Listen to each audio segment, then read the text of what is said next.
Paramahansa Yogananda, January 5, 1893 to March 7, 1952, was an Indian yogi who played a significant role in spreading the ancient spiritual practice of kriya yoga in the West. In his famous book Autobiography of a Yogi, Yogananda describes the ideal life of a yogi dedicated to serving God and humanity by his own example and the example of his guru, Swami Sri Yukteswar Giri. Yogananda founded two non-profit societies uniting all religions, the Brotherhood of Self-Realization with international headquarters in the USA and the Indian Society of Yogoda Satsanga with central administration in India. After gaining the inner treasure, you will understand that the outer world always gives you the most necessary things. Whenever you see imperfection in the world, remember that it is an imperfection in you. If you are perfect, then everything around is perfect, because you see God everywhere. Perfection resides within. Fill your heart with love for people. The better you see in them, the stronger your love for yourself will be. Any difficulty you encounter on the path of life is a test that shows you how far you have progressed.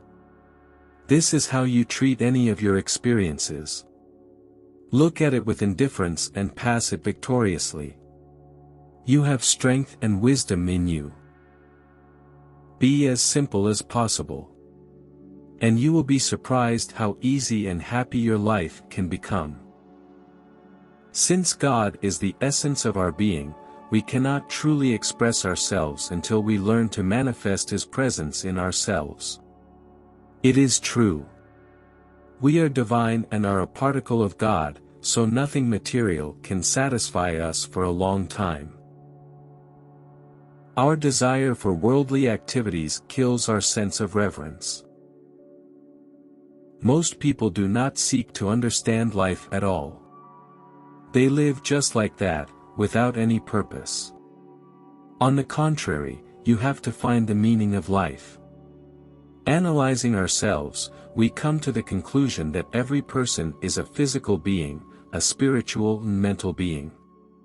However, most people spend their lives limited only by their physical existence.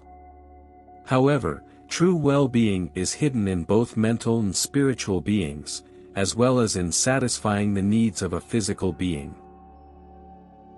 If you imagine that you need to accomplish a lot in a short time, then you lose courage. Not caring about how much needs to be done, but say, "This hour belongs to me.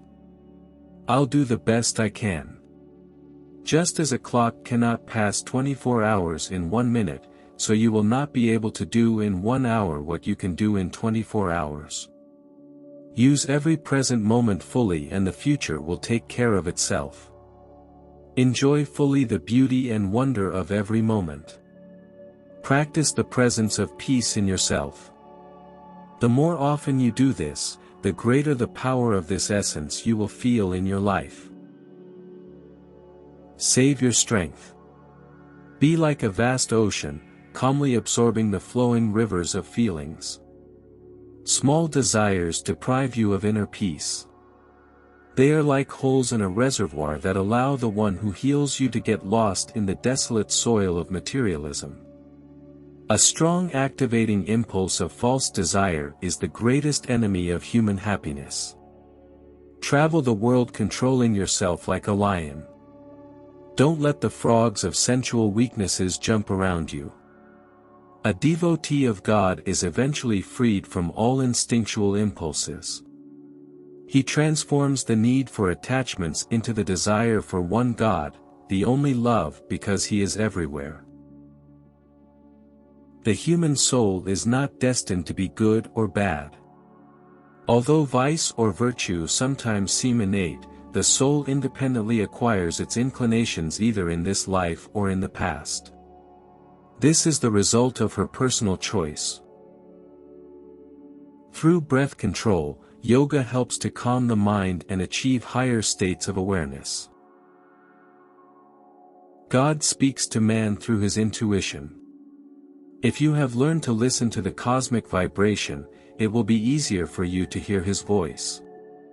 But even when you pray to God through the medium of the cosmic ether, if the will is strong enough, the ether will answer you with its voice. For a man who has given himself up to primitive passions, life is devoid of exquisite variety. I have been practicing honest introspection for a long time, an extremely painful way of comprehending the truth. Self-exploration, relentless observation of one's own thoughts is a powerful, destructive experience. He pulverizes the most persistent ego. A wise person has inner clarity of thinking, which helps to establish a specific reason for failure. In the future, he can indicate what actions can eliminate the consequences of this cause in a person's life. In any case, those who were born with physical disabilities must fiercely resist the temptation of self-pity, which sucks in like a quagmire. Self-pity only weakens the inner strength. This needs to be overcome. On the contrary, say to yourself, there are no obstacles. There are only possibilities. Don't blame anyone, not even yourself. Condemnation and censure will not erase the past, but rather serve as additional proof that you depend on circumstances over which you have finally lost control. Seek God in inner silence.